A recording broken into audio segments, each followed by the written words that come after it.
Welcome to Conversations with Jimmy Shanken, where we bring you a weekly discussion on topics concerning Liberty County, Long County, and the Coastal Empire. Take a listen and share with a friend. Give us a like, give us a love, and thank you for listening. Today I have Mr. Jeff Ricketson with the LCPC. Jeff's a fellow Rotarian, and I've known him for quite some time. Thank you for being here today, Jeff. Jeff, what does LCPC stand for? It stands for Liberty Consolidated Planning Commission. And I always get that question because people assume that it's Liberty County Planning Commission, but the reason it's consolidated is because a lot of people don't know this, but we have 7 cities within Liberty County. So we're a true consolidated planning commission that does the planning for all of our cities and Liberty County. Thank you. Jeff, is the LCPC a county department or a city department?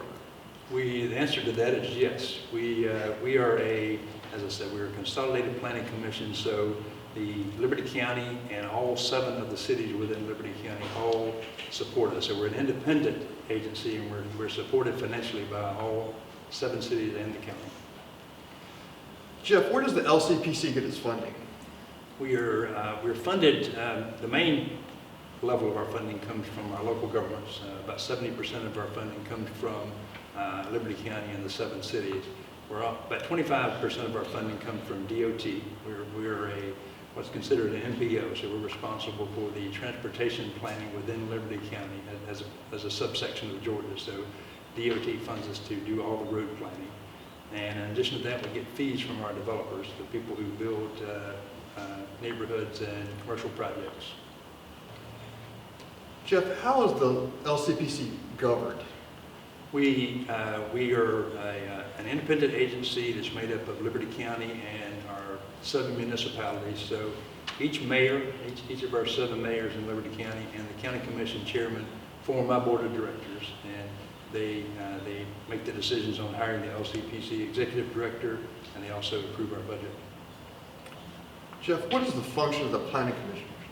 The planning commissioners are private citizens. They come from different fields. Some are school teachers, some are working in industry, some are farmers, some are real estate people, some are in banking, come from various different fields, and they make recommendations on proposed developments to the elected officials. The elected officials make the final decision, but the planning commissioners are ordinary citizens who make recommendations to the elected officials.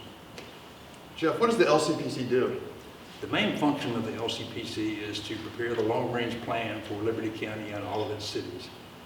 We are required every 10 years to put together a long-range plan that says how we think Liberty County and its cities are going to develop as far as where the commercial is going to be, where the people are going to live, and so forth. So that's the main function. But in addition, on a daily basis, we review all site plans and all proposed neighborhoods to make sure that they meet the standards of our community. Who decides the future land use and plans of Liberty County and its cities? Well, that's a collaborative effort. We have our planning commissioners, who we talked about earlier, who make recommendations to the elected officials, but for the long-range plan, we also divide the community up into 12 different communities, because Liberty County is a pretty diverse area. You got the coast, and you got Gum Branch, you got Waltrava, you got just a variety of different places. So we go into the individual communities and we organize meetings and ask people to come out and look at maps with us and give their input on how they would like to see the community develop over time. Then we put all that together on a map and we bring it to the planning commission. They look at it, make a recommendation, and then the final decision is made by the elected officials, either the county commission or the individual mayors and council. Jeff, where can we find the future land use map? You can find it on the LCPC's website. It's thelcpc.org. thelcpc.org. Thank you. Jeff, how often is the land use map updated? We are required by state law to update it every 10 years. And of course, we have a census that's done, and it's required by federal law to be done every 10 years. So it's a good window for us to, we should look at our growth every 10 years and make changes based on the amount of growth that we've had. How does the future land use map relate to zoning? The future land use map, it should be a guide for zoning decisions. The zoning map is pretty compatible with what the future land use plan calls for, but occasionally, as you're well aware, we have people who come in and want to make changes to the zoning map, and therefore we typically look at the future land use map as a guide before we make a recommendation to our elected officials. Jeff, what is involved in changing the zoning of a piece of property? Well, when a property owner or their agent comes in and they want to rezone a piece of property, it's a public process, and we have to go through a public process to advertise it. We advertise in the newspaper. We post one of our yellow signs on the property so that people driving by can see that this property has been requested to be rezoned. In addition to that, we mail letters to all the property owners that are within 200 feet of the property.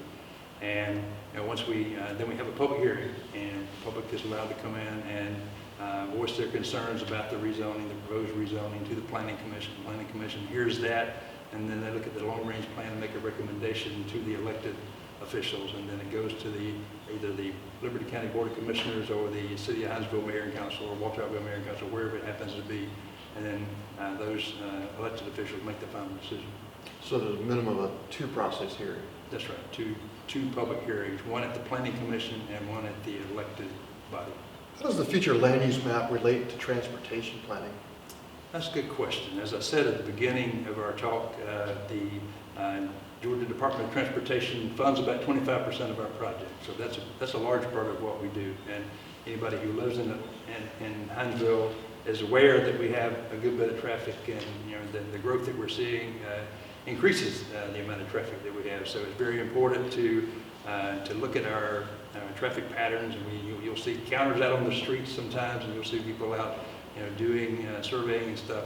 That's all part of the transportation planning that we do to try to make our roads handle the growing population of Hinesville and Liberty County. Well, Jeff, thank you for being here today. You enlightened us on the planning process. Is there anything you'd like to add? Well, I wouldn't like to. In 2023 and 2024, we're going to be doing that 10-year update of the Liberty County Comprehensive Plan, and I would invite anybody who's interested to be engaged in that process when we come out to your communities and talk about land use in your part of Liberty County, and to be engaged throughout the whole process as it goes through the elected officials. So the public is involved in the planning process? Absolutely. It really doesn't work without it. Thank you. Thank you for being here.